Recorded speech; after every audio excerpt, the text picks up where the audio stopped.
día más importante es cuando averiguas cuál fue el propósito de haber nacido. ¿Cuál es el propósito? Todos nosotros conocemos cuándo nacimos, ¿cierto? Pero pocos en la iglesia del Señor saben por qué nacieron. Solo cuando comenzamos a responder esa pregunta, cuando verdaderamente es cuando verdaderamente comenzamos a vivir. Porque yo les digo una cosa, si usted no tiene un propósito por el cual luchar y vivir, entonces tú nunca vas a ser completo. Siempre va a haber un vacío dentro de ti. Y hay personas que han hecho cantidad de plata y han sido famosos. Personas que ante los ojos del mundo son personas prósperas y terminan en el suicidio, terminan en las drogas, porque ellos no pudieron conocer verdaderamente cuál fue el propósito por el cual Dios los trajo a este planeta. Uno de los ministerios de Juventud con la Misión es el de Mercy Ships, que significa barcos de misericordia. Y Mercy Ships opera como un barco hospital. Es un barco hospital. Déjame mirarlo aquí. ¿Ya lo ve? Ese es el barco de Mercy Ships. Unos amigos míos trabajaron en ese barco.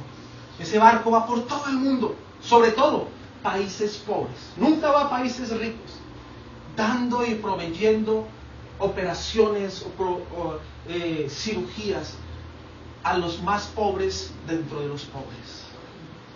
Don Stephens fue el fundador de este gran ministerio. Ahí está, junto con su esposa. Y él comentó cómo fue que nació este ministerio. Él y su esposa tenían como 20 años, eran unos jovencitos, y se fueron para la India como misioneros. Y mientras estaban en ese tiempo en la India, Don Stephen dijo a alguien: oye, sería interesante, ya que estamos aquí en la India y estamos en Calcuta, sería muy interesante para mí si yo pudiera tener una reunión, una cita, una visita con la Madre Teresa.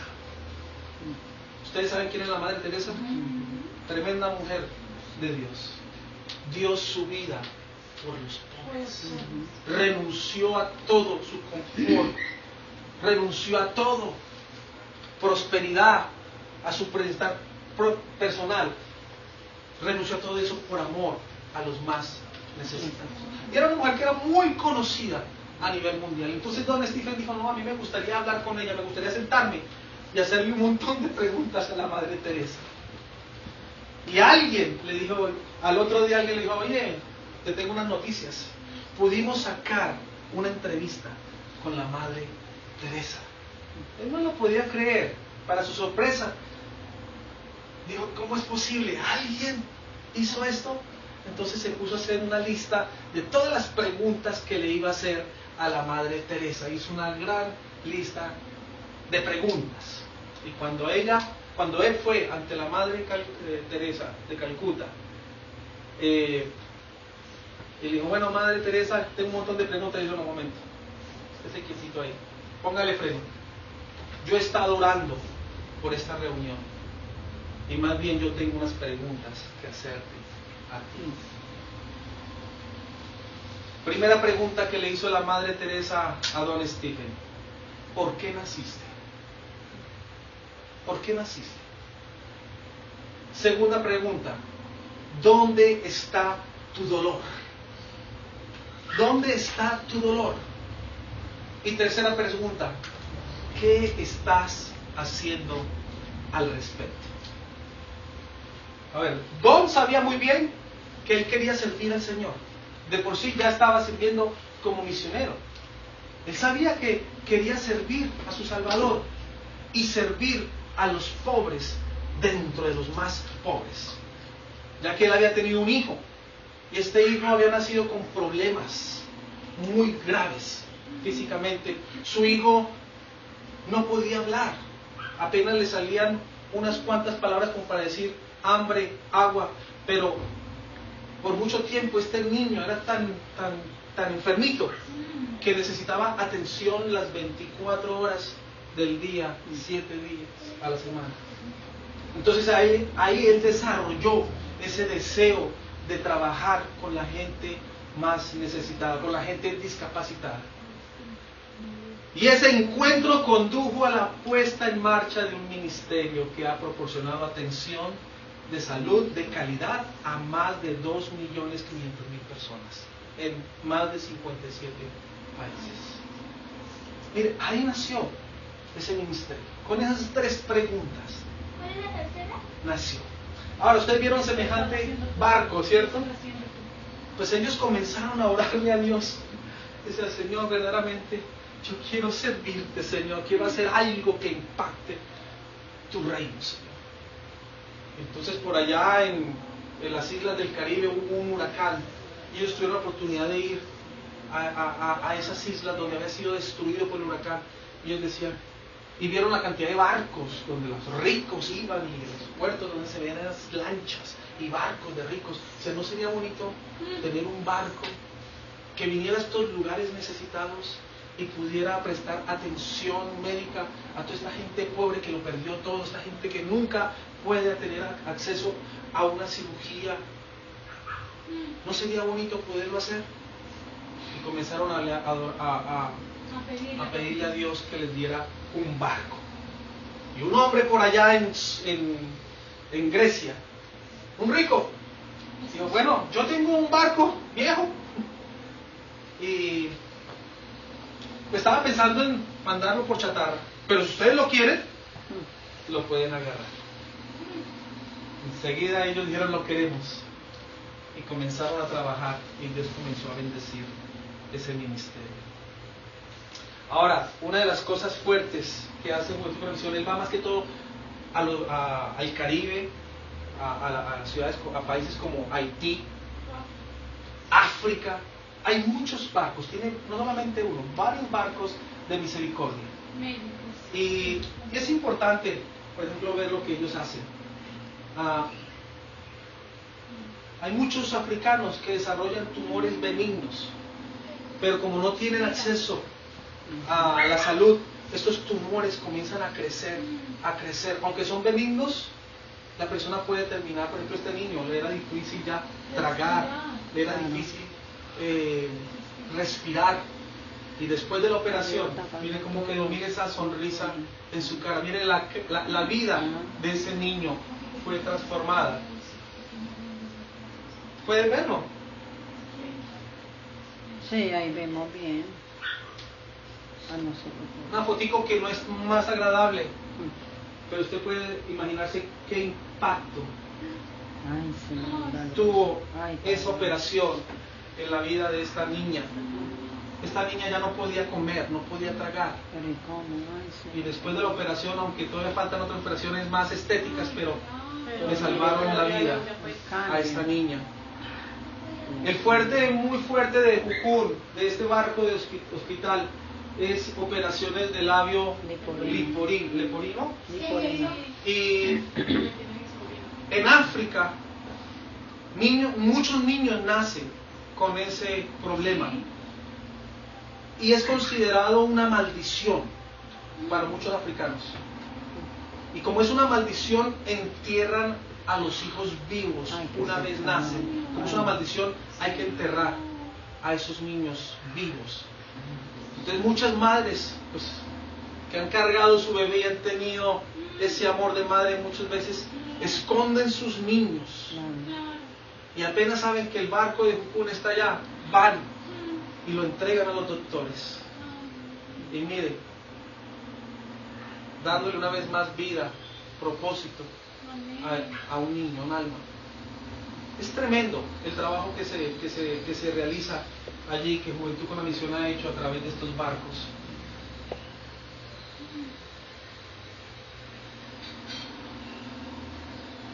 ¿Cómo puedes tú mostrar el amor de Dios? Decirle, Cristo te ama, y no ayudarlo dándole un plato de comida, o dándole un techo, o dando cualquier cosa que esta persona necesite. Dios nos ha llamado a ser sus pies y a ser sus manos. Y tenemos que presentar el Evangelio con las dos manos del Evangelio. En una el pan, y en la otra la palabra de Dios. Amén.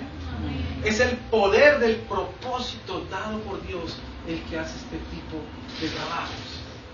Dios nos da vida y después nos llama al lugar donde nuestra profunda alegría y el hambre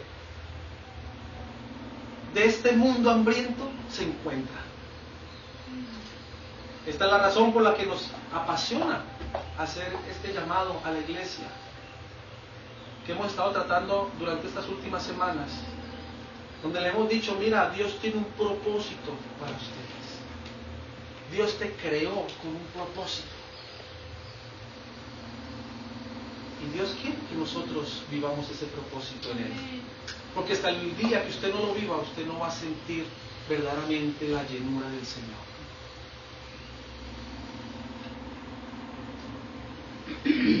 Ahora, cuando yo vivo este propósito de Dios, hay tres cosas que se desarrollan. Primero, Dios es glorificado. ¿Tú quieres glorificar a Dios? Amén. Entonces comienza a vivir el propósito del Señor.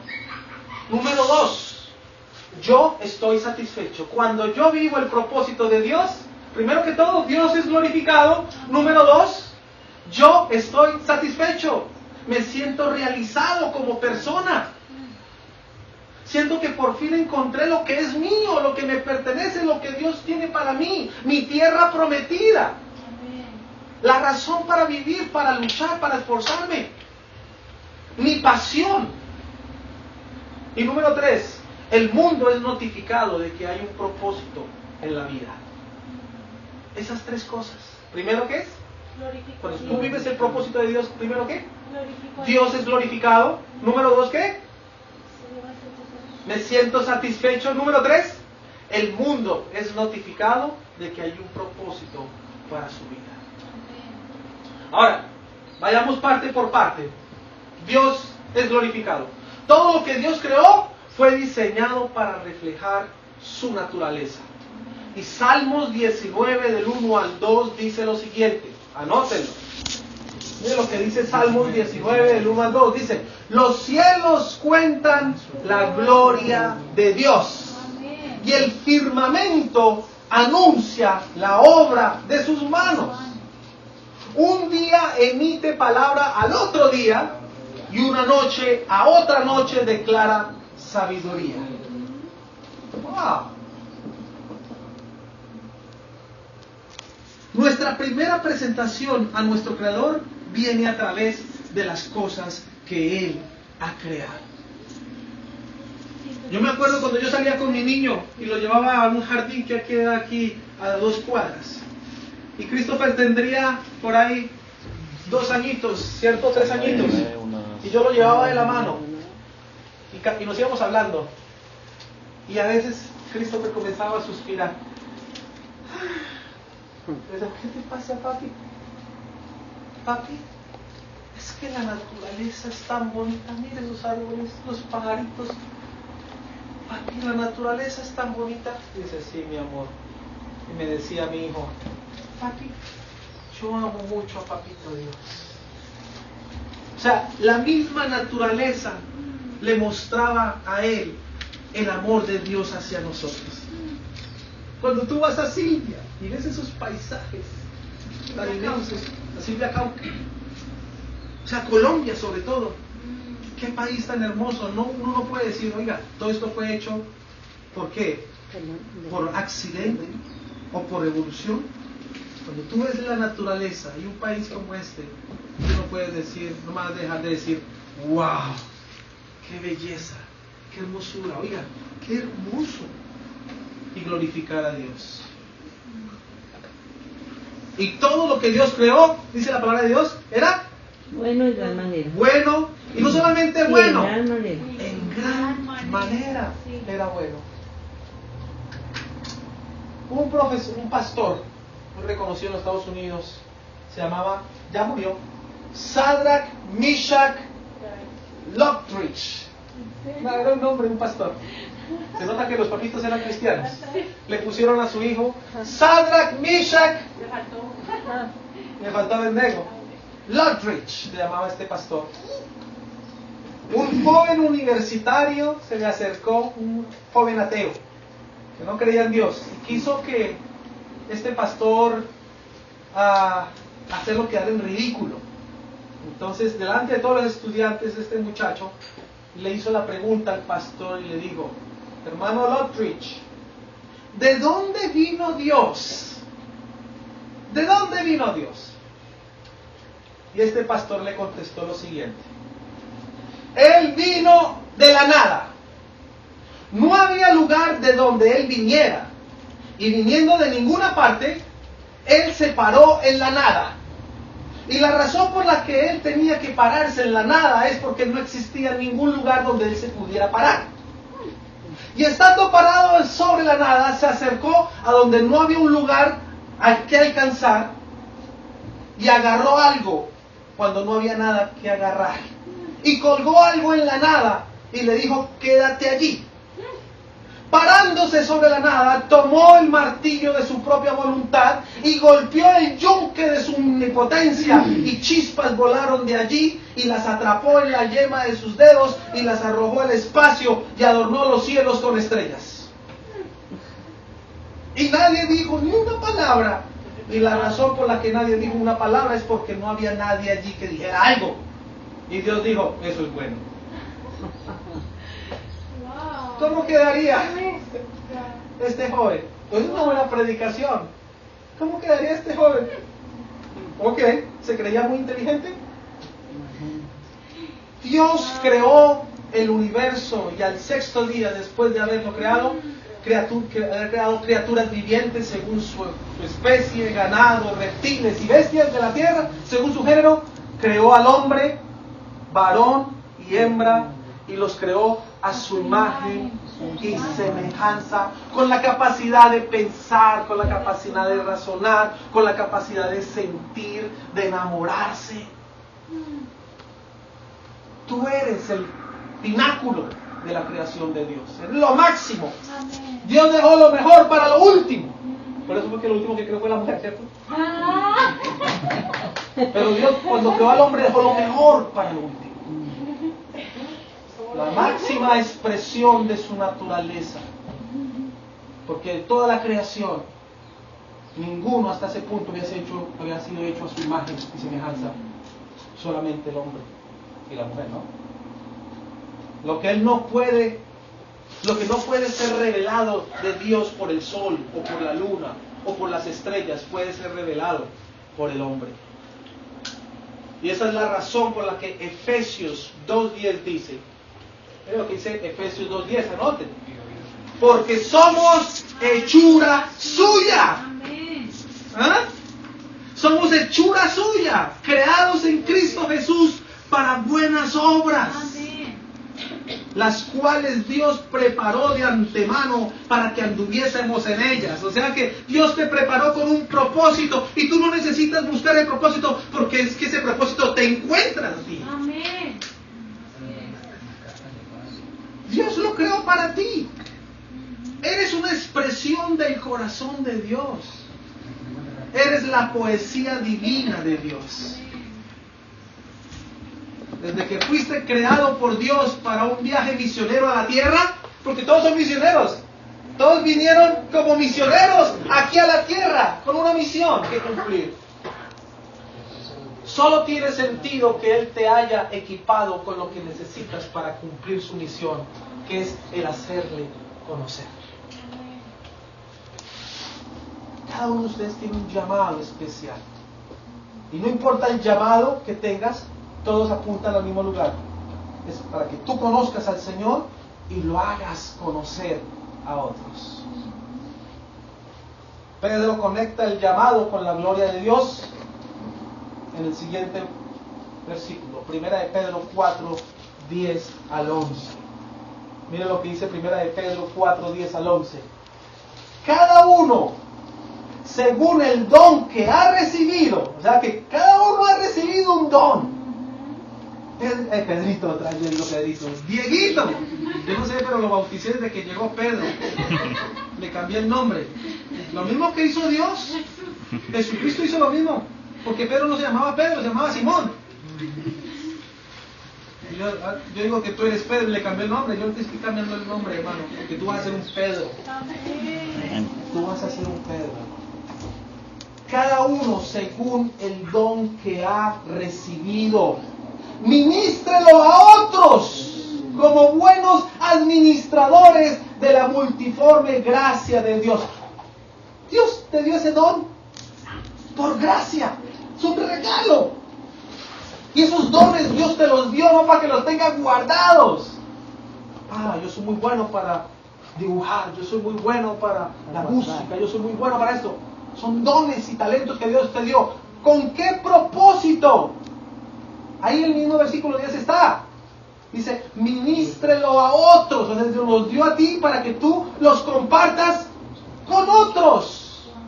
Como buenos administradores de la multiforme gracia de Dios. Versículo 11.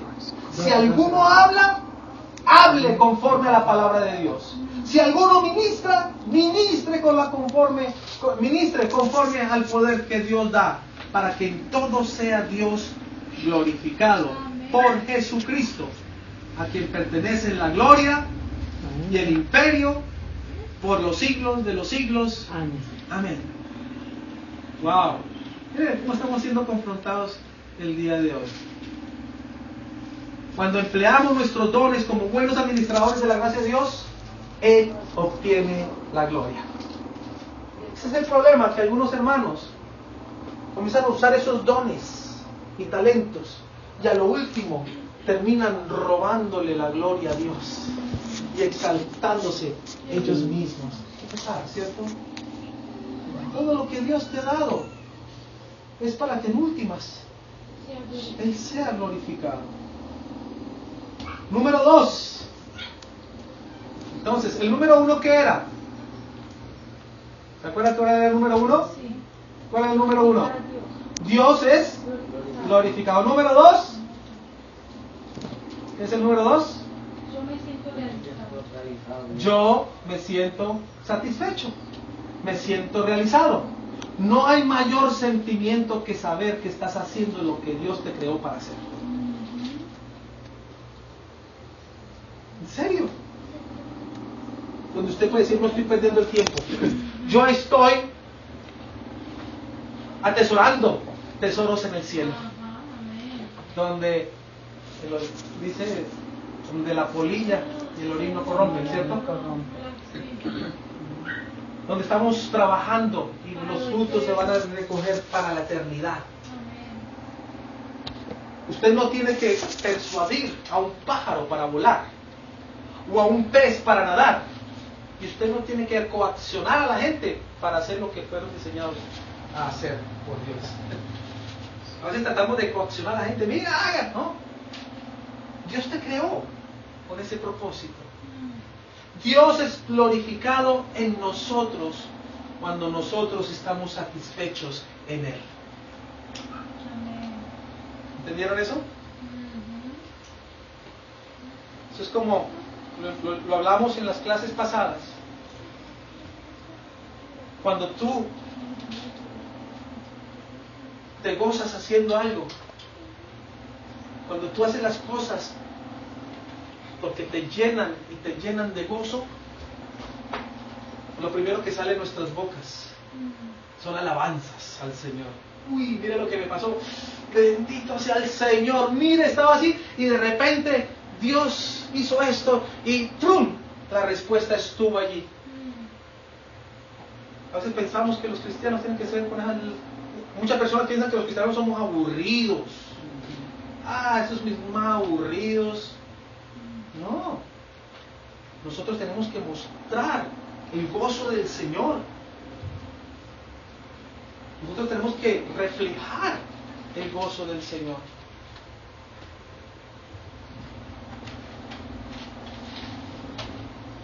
Cuando descubres para lo que has sido creado para hacer, sientes placer en Dios. Y eso por experiencia propia lo hemos podido ver. Cada vez que nos lanzamos en un proyecto y vemos la gloria de Dios, decimos, ¡wow! Y cada vez que nos lanzamos a un proyecto nuevo, decimos, bueno, ¿cómo Dios lo va a hacer esta vez? ¿Cómo lo irá a hacer? Adriana, la vez pasada, Adriana fue testiga, fue con nosotros a La Guajira. ¿Y cómo Dios lo va a hacer? No teníamos idea. Es más, todo comenzó a llegar, fue a último momento, cuando ya falta un mes y no tenemos sino por ahí 10 mercados. Y Dios comenzó a hacer los milagros. Y me decía, wow, tremendo. No teníamos ni plata ni mercados. Cuando descubres para lo que has sido creado para hacer, sientes el placer de Dios. Y esa frase fue hecha famosa por Eric Liddell en la película Carros de Fuego. Yo no sé si ustedes han escuchado esa película. Nunca, los viejitos, Carros de Fuego. Esa la hizo Hollywood. Es un testimonio de un hombre cristiano. Que Hollywood estuviera haciendo películas cristianas, eso era algo hermoso, pero después cambiaron el rumbo. Y Eric Liddell era un hijo de misioneros para la China. Y Liddell era un atleta, pero también era un seguidor de Jesús, que sentía que Dios lo había llamado para dar su vida sirviendo a la gente en la China. Liddell siempre tuvo bien claro que su llamado era para la China. Pero de otra cosa, él también era ¿qué? Atleta. Pero este hombre vivía los principios de una manera radical. Él era escocés. Y hubo una competencia mundial de los olímpicos para correr los 100 metros. Y el representante de Escocia era Liddell. Y él miró, bueno, me toca competir representando a mi país. Y era el mejor atleta que existía. Y dijo, pero aquí hay un problema. La carrera es el domingo. Y yo no corro los domingos, porque el domingo es el día del Señor. ¿Ah? Y todo el mundo se le vino encima. ¿Cómo? Usted es un atleta de la nación. Usted es el representante de nuestra nación. ¿Cómo así que no va a correr? Pues sí, pero es que es el domingo. Yo no corro, no voy a correr, yo no hago nada los domingos, porque el domingo es el día del Señor. Comenzaron a criticarlo, la prensa lo puso por el piso. Fue tremendo. La gente lo comenzó a llamarlo traidor a la patria. Comenzaron a llamarlo religioso fanático. Pero poco tiempo después, resulta que lo llaman a la casa y le dicen, Liddell, usted fue aceptado para que corra los 400 metros. No eran ya los 100, sino los 400 metros. Y lo bueno, Liddell, es que no cae en domingo. Ya sabía. Él nunca había corrido tanto.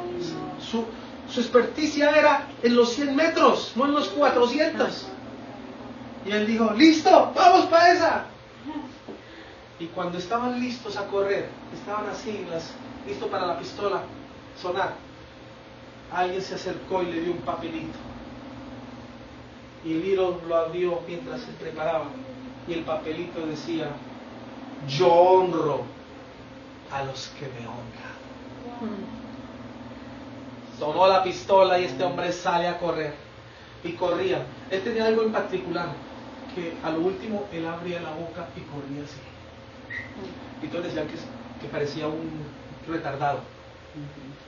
Y él decía, no, ¿qué pasa? Es que a lo último, cuando yo ya no doy más de mí, le doy la gloria a Él. Y por eso Él corría mirando hacia arriba, hacia el cielo, dándole la gloria a Dios.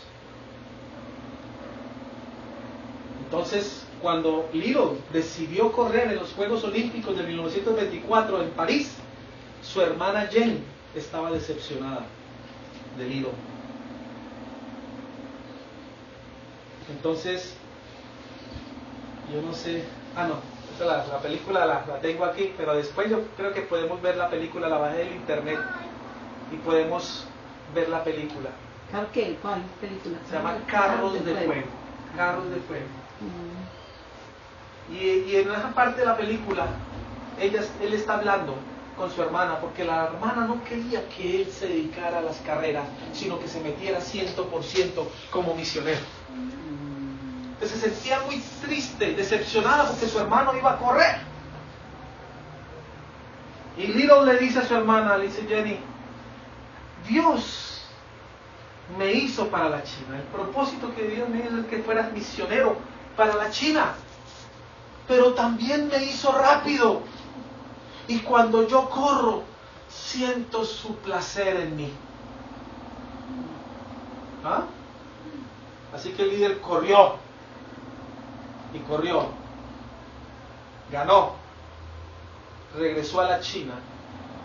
Y terminó en un campo de prisioneros en la China, cuando llegaron los japoneses e invadieron China en la Segunda Guerra Mundial. Murió sirviendo al Señor en un campo de concentración.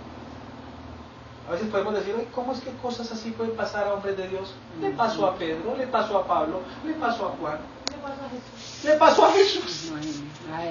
Entonces yo les digo, el Evangelio es: toma tu cruz cada día y sígueme. Estos evangelios que te prometen cosas, que te irá bien, que mejor dicho, que llegarás a lo que siempre has querido, eso es mentira. El verdadero evangelio habla de tomar tu cruz cada día y seguirlo. Amén. Y si es necesario, morir por amor al Señor. Tú no tienes que elegir el propósito dado por Dios, lo descubres. Eso fue lo que a mí me pasó cuando yo llegué aquí a Cali. Llegué a Cali y no sabía qué hacer. Esta misionera nos habló de un montón de ministerios que habían aquí en Cali. La misionera que conocí en Texas. Y cuando me vine, ¿qué encontramos, mami? Nada de lo que esta misionera nos había hablado. Y quedamos aquí en Cali como: ¿y ahora qué hacemos aquí? Y ahí yo comencé a decir: bueno, yo soy maestro de inglés, tengo ese talento, ese don, voy a ponerme a enseñar. Y llegué a un jardín, ofrecí mis servicios para enseñarle a los papás o a los profesores, y la señora dijo: no, ¿usted puede enseñar niños chiquitos? Y uy, no. Niños de 2 años, enseñarle inglés a niños de 2 años, 3 años, uy, no, yo no sé. Ay, inténtelo. Y me dice, y lo intenté, y esa señora estaba feliz. No, tremendo usted. Y los niños felices. Y yo le dije: yo quiero enseñarle inglés a estos niños, pero si usted me da permiso de enseñarle la Biblia a los niños en inglés. No importa, hágale. Y de ahí nació ese deseo de enseñar inglés y enseñarle a los niños sobre Dios usando el inglés. Y cuando llegamos al hormiguero y vimos toda esa cantidad de niños por todas partes, Dios me había dado un recorrido en ese jardín y dije: yo quiero implantar lo que he hecho allí, llevarlo para acá. Yo no tuve que buscar el propósito de Dios, Él me encontró a mí, porque yo fui creado. ¿Para qué? Para cumplir ese propósito. Puesto que eres una creación intencional de Dios, tú no fuiste creado por accidente, tú fuiste creado intencionalmente por Dios. Esto significa que no creas la misión de tu vida, tú la descubres. Tú no creas la misión de tu vida, tú la descubres. Cuando adoptas esta perspectiva, la vida se convierte en un viaje de descubrimiento, una aventura en el sentido y en la misión personal. Lo importante es que tenemos que anhelarlo, ¿no? Necesitamos anhelarlo. Tratar aquí, tratar allá, porque tú no sabes qué es lo que Dios te va a dar. Cuando el pueblo de Dios vive esta aventura y siente el placer que proviene de vivir en el propósito de Dios, entonces nos convertimos en una fuerza contagiosa en este mundo. Ahora, punto número 3. Punto número 1, ¿qué era? Dios se glorifica. Número 2, me siento realizado, satisfecho. Y número 3, el mundo es ¿qué? Notificado de que hay un propósito para la vida. ¿Sabe qué? Esto es un récord. 91,000 personas al mes escriben la pregunta en Google: ¿cuál es el significado de la vida? 93,000 personas por mes hacen esa pregunta y quieren una respuesta y la buscan en Santo Google. Estas personas saben que hay más en la vida que respirar y comer. Saben que hay algo más. ¿Pero qué es? Pero no saben dónde encontrar la respuesta a esa pregunta. Ahora la iglesia tiene esa respuesta, ¿cierto? Pero hay un gran contraste entre la forma en que la gente veía la iglesia primitiva y la forma en la que la ven hoy. Hay un contraste muy grande, una gran diferencia. Miren cómo la gente veía antes la iglesia. ¿Quieren ver cómo la gente veía antes la iglesia en los tiempos de la iglesia primitiva? Hechos 2, 46 al 47. Hechos 2, 46 al 47 dice: y perseverando unánimes cada día en el templo, cada día en el templo, y partiendo el pan en las casas, comían juntos con alegría y sencillez de corazón. Esa era la iglesia primitiva. ¿Perseveraban qué? Unánimes, en unidad, cada día en el templo. Partían el pan en las casas, comían juntos con alegría y sencillez de corazón, alabando a Dios y teniendo favor con todo el pueblo. Y el Señor añadía cada día a la iglesia los que habían de ser salvos. Es más, la gente se añadía porque veían la unidad, el amor, la alegría, el gozo que contagiaba. La gente entraba y decía: uy, aquí yo siento algo diferente, yo quiero eso. Lo que esta gente tiene, yo lo quiero. ¿Qué es? Y les presentaban el Evangelio y la gente recibía a Jesús. Alguien dijo una vez: predica todo el tiempo y si es necesario, usa palabras. O sea, uno predica más con tu vida. Ahora, el contraste a esta descripción de la iglesia primitiva lo podemos ver el día de hoy. Lo que vemos el día de hoy es la iglesia como es vista el día de hoy, como una institución hinchada, donde quieren que tú hagas un montón de cosas que tú no quieres hacer. ¿Por qué debo ir a la iglesia? Dice alguien. ¿Por qué yo debo ir a la iglesia? Bueno, lo primero que tienes que hacer cuando llegas a la iglesia es que ir y sentarte en una silla en un salón grande, ¿cierto? Entre un montón de extraños, no conoces a nadie, te sientes un poquito incómodo, te sientas, agarras un libro, te pones a leer. Después tienes que ponerte de pie y cantar canciones que... Y tú lo ves en muchos jóvenes cuando van a la iglesia, tú los ves ahí en plena alabanza. Porque eso es lo que supuestamente es lo que tienes que hacer. Y después tienes que pagar por un sermón sobre una cultura antigua por allá en Judea. Suena muy interesante eso, ¿cierto? La razón por la cual tenemos que ir a la iglesia. ¿Suena emocionante? ¿Será que sí? ¿Cierto que no? Y si haces todas estas cosas, entonces tendrás una recompensa. Vas a ir al cielo y allá tendrás un arpa y estarás sentado en tu propia nubecita y tocarás himnos sagrados por toda la eternidad, diciendo: alabado sea el Señor, alabado sea el Señor. ¿Quién se quiere inscribir? Suena muy emocionante. ¿Quién se quiere apuntar? ¿Qué pasaría si el mundo viera una compañía de agentes regenerados del reino, haciendo lo que les gusta hacer y experimentando una gran alegría mientras lo hacen, y viven y trabajan juntos como uno, como representantes del Dios viviente? ¿Cómo sería la diferencia esa? Donde la gente hace lo que les gusta hacer y lo hace con pasión, con alegría, con gozo. Jesús envisionó una iglesia que sería contagiosamente atractiva para otros e influyente para el reino. Él envisionó a hombres y mujeres que eran pescadores, carpinteros y recaudadores de impuestos que serían regenerados y verían sus ocupaciones como una plataforma para difundir la buena nueva. ¿Ah? Él envisionó una iglesia donde sus seguidores descubren y persiguen su llamado excepcional y conducen a otros a un viaje similar. Porque eso es lo que hace uno. Uno no quiere esto para uno. Cuando uno descubre lo que Dios ha hecho con uno y uno ha visto y ha podido experimentar quién es Dios, entonces uno no quiere guardarse eso para uno mismo, sino que uno quiere que otros también experimenten lo mismo. Cuando todos en la orquesta están tocando una canción diferente, no obtienes música, solo obtienes ruido, ¿cierto?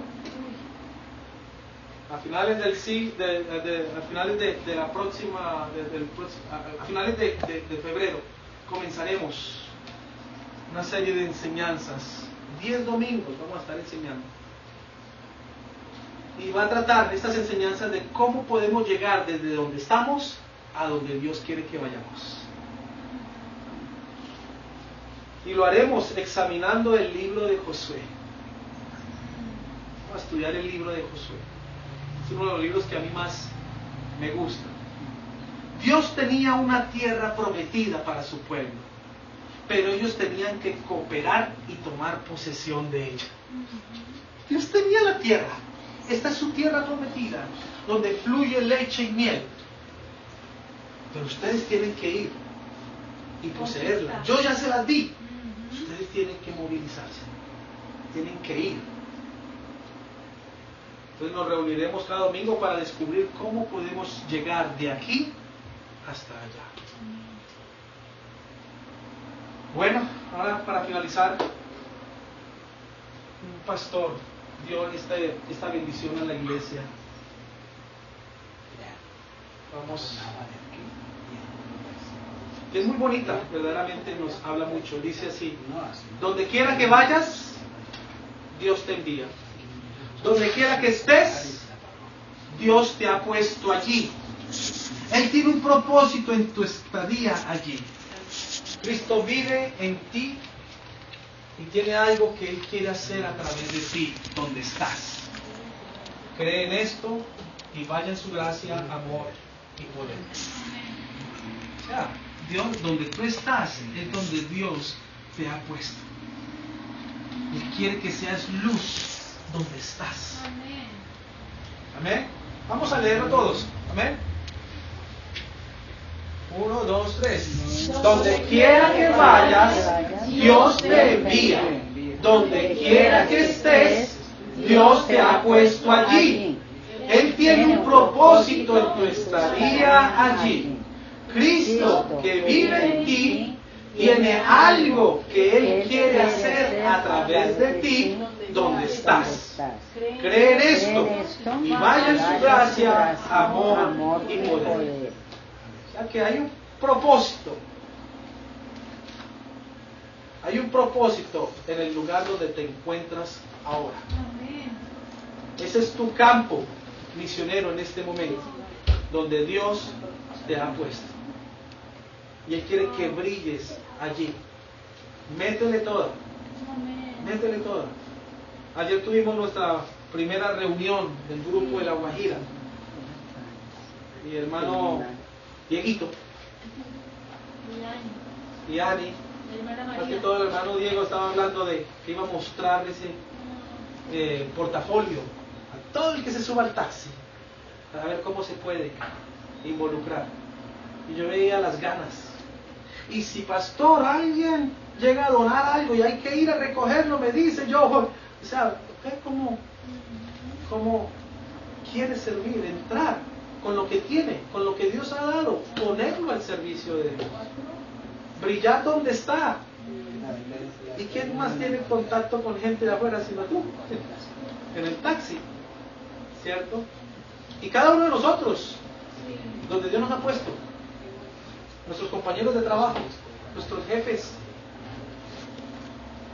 nuestra clientela, quien sea, nosotros podemos ser influencia para ellos. Entonces, hermanos, vamos a orar. Vamos a darle las gracias a Dios. Papá Dios, muchas gracias por esta palabra tan hermosa que hoy nos edifica, Señor, como personas, como cuerpo, como iglesia, Señor. Gracias, Dios, por tu palabra. Gracias porque una vez más nos estás hablando, Señor. Una vez más nos estás hablando que tú tienes un gran propósito en nuestras vidas. Que no simplemente fuimos creados para comer, para trabajar, dormir y así nomás. No, papá. Que tú nos has creado, papá, con un gran propósito. Y en esta mañana te pedimos que este gran propósito encuentre a cada hermano y hermana, Señor. Que podemos abrazar este propósito, que podemos abrazar este propósito que nace en tu corazón. Y en esta mañana, papito Dios, como cuerpo, como iglesia, queremos decirte que estamos dispuestos a abrazarte a ti, a abrazar tus planes, a abrazar tus sueños, a abrazarte a ti, papá, porque esta es nuestra mayor satisfacción, caminar sabiendo que estamos logrando tus planes, papá Dios, y que nosotros nos tenemos que sentir demasiado privilegiados y honrados, que el Rey de Reyes y Señor de Señores ha fijado su plan y su mirada en nosotros, para que nosotros seamos tus manos, tus pies y tu corazón en esta tierra, papá. Señor, guarda esta iglesia. Ayúdanos en una iglesia que vive para cumplir tus planes y tus propósitos, que nos has enviado a los más necesitados. Y en esta mañana como iglesia abrazamos el sueño de La Guajira, Señor, para llevar 5 toneladas de alimentos, para llevar tu palabra, para llevar tu amor a la gente que nos necesita de La Guajira. Papá, gracias, gracias. Y aquí estamos, Señor, aquí estamos para ver una vez más tu mano con nosotros, en el nombre del Padre, del Hijo y del Espíritu Santo. Guarda la vida de nuestros hermanos, que tengan una semana bendecida, una semana que van a vivir para traer alegría a tu corazón, una semana victoriosa en ti, Señor. Guárdalos de todo mal y peligro, protéjalos y ayúdanos, papá Dios, a vernos el próximo domingo, papá.